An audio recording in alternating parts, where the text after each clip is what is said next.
So I studied architecture right there in the Ruggles studio. It's possible that some of you saw me there on Friday nights at 3 a.m. For me, architecture, I think I changed my majors twice before that. I was like history and international affairs, both in my freshman year, and neither of them were the right thing, and then ended up with architecture. And for me, architecture always was a really broad way of looking at the world to begin with. You can't think of a better way to learn about people and economies than by studying the physical environment that they produce, sort of that they leave behind. You learn so much in depth about how people make decisions, about the hierarchy of their societies, about the way that they think about spending money, about the materiality that's available and what they choose to import, and it's fascinating. So it was always a broad field of study for me anyways. But I co-opted in architecture. I worked in architecture after graduation.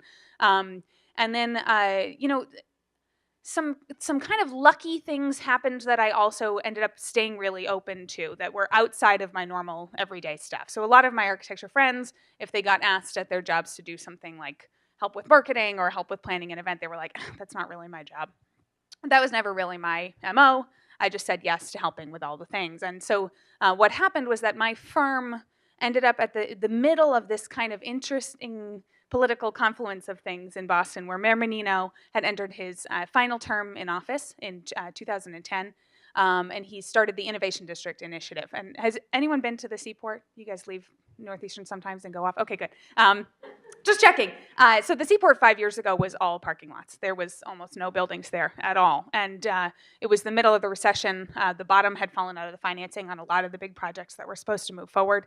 And so the Innovation District Initiative, in addition to being, kind of a response to this zeitgeistiness of, innovation and entrepreneurship should be everywhere, and we should figure out how to make this happen better and create more jobs, which is the philosophy that created Mass Challenge and a lot of the innovation initiatives in the 2010, 2011 sort of time frame. But also, this development area needed to get back on track. We needed something exciting to get people pumped up and get the money flowing again and get the buildings built. Innovation District started, and there was this moment at which one of the developers had to convince the mayor that their master plan fit the principles of an innovation district, and no one knew what it was. No one had any idea what the hell an innovation district was. It wasn't a thing the way it is now. It was the first time it had really been called that. There was a couple of precedents, but nothing really in depth. So because I was working at this firm and we were the local consultant, on this big, huge project, and because I had graphic design and marketing experience and I said yes to weird projects, I ended up writing this executive summary document that convinced the mayor's office that what this master plan was also supportive of innovation. I got like a crash course in what innovation-based economic development really means. The project got approved. I, as a young person, was like, oh my God, I made a difference. Like, what? This is crazy. And I got kind of addicted. I got addicted to the project. I followed it. I got to know everyone involved. I started going to all the events. I started meeting everyone. And a couple years later, actually one of my Northeastern professors sent me a job posting for the Innovation District Manager for the city of Boston. And he was like, let me know if you need a letter. That was it. Like, just do it. And so I went from being a junior designer at an architecture firm to taking on this absolutely terrifying role that I didn't think I was really qualified for, but it's like I fooled them. They let me in. And worked for Mayor Menino for an absolutely fascinating experience running the Innovation District Initiative.